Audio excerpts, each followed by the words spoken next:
Oui, alors Tabarly, donc effectivement c'est un film donc, de Pierre Marcel, donc c'est un documentaire qui retrace en fait la vie donc d'Éric Tabarly. Il faut savoir que donc, ça fait 10 ans qu'il est mort et que donc, le film va sortir le 11 juin et qu'il est mort dans la nuit du 12 au 13 juin 1998. Donc c'est pas pour cette raison que sa femme a accepté, mais en tout cas ça tombe assez bien, en tout cas au niveau des dates. Et donc c'est la première fois que Jacqueline Tabarly accepte justement de transmettre certaines archives et certaines données sur son mari. Et donc ils en ont fait un documentaire puisque c'est un travail d'archives assez extraordinaire. Il y a une seule reconstitution dans le film. Tout le reste, ce sont à partir donc, d'interviews, de radiophoniques, télévisuels. Et donc, en voix off, on a tout le long la voix d'Éric Tabarly. Donc moi, j'ai vraiment... forcément, bon, après, bon, effectivement, moi, je fais de la voile. Donc, au départ, c'est pour ça que j'avais choisi ce film. Et je pensais que c'était fait que, justement, pour les amateurs de voile. Je m'adresse à Mika en disant ça.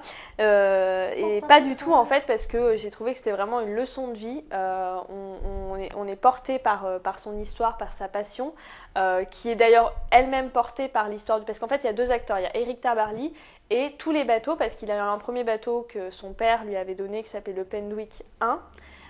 Et donc il a construit des bateaux Penwick 1, 2, 3, 4, 5, 6. Et en fait, c'est ce qui retrace en fait, la chronologie de sa vie. On la vit à travers tous ces bateaux et toutes ces épreuves.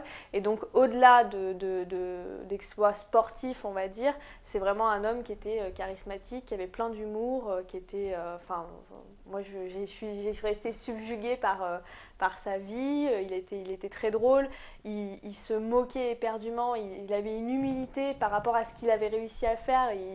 Il a gagné des trucs qui étaient ingagnables et il l'a quand même fait. Donc voilà, il y a, le petit plus en plus, c'est bon, moi j'ai bien aimé, c'est la musique de Yann Tiersen. Donc bon, après on aime ou on n'aime pas, mais ça j'ai trouvé que c'était très sympa.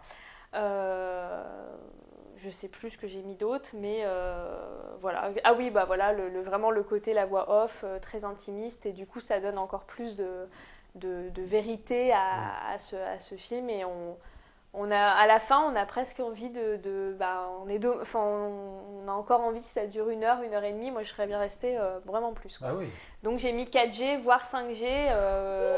Voilà, moi, j'ai mis 4G+, allez.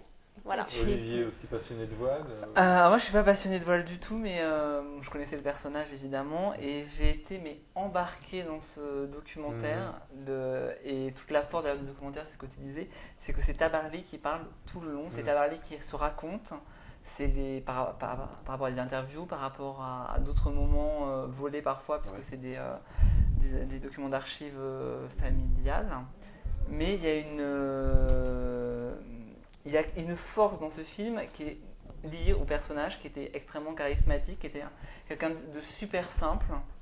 On n'a qu'une envie dans ce film, c'est connaître ce mec. Ça a l'air d'être un mec vraiment génial. Enfin, il devait être génial et on a raté j'ai l'impression d'avoir raté quelque chose. Et je me suis vraiment embarqué dans ces histoires, dans ses courses, dans sa passion pour la mer et la voile. Et on a un peu l'impression qu'il sort d'outre-tombe pour venir nous raconter un magnifique conte d'outre-mer, en fait. C'est vraiment superbe, c'est très très bon documentaire. Alors moi je mettrais un petit bémol sur la construction qui est un petit peu trop linéaire, donc j'aurais un peu plus peut-être booster ça. Donc je mettrais un 4G, mais c'est pas loin du 5G quand même. Tout petit bémol. Ouais, c'est vraiment un tout petit bémol. Et Sarah ? Bah écoutez, que dire de plus, effectivement. Tu abondes dans le... J'abonde totalement. C'est vrai que finalement, pour bien souligner le fait que pour les gens qui sont pas du tout amateurs de voile, ça ne change rien parce que c'est juste la description d'une passion, mais quand elle est décrite comme ça, qu'elle est vécue par quelqu'un comme ça, qui a vraiment vécu sa passion, ça pourrait être n'importe quoi d'autre, je dirais, comme passion, que c'est communicatif, c'est fou. On se dit qu'il a vraiment une chance de vivre de sa passion, et il le dit d'ailleurs, il dit que vraiment, sa vie lui a convenu parfaitement. C'est vraiment quelqu'un de simple, modeste, vrai. C'est vrai que ça fait du bien d'entendre parler quelqu'un, surtout qui parle tout le long, en fait, on l'entend tout le temps.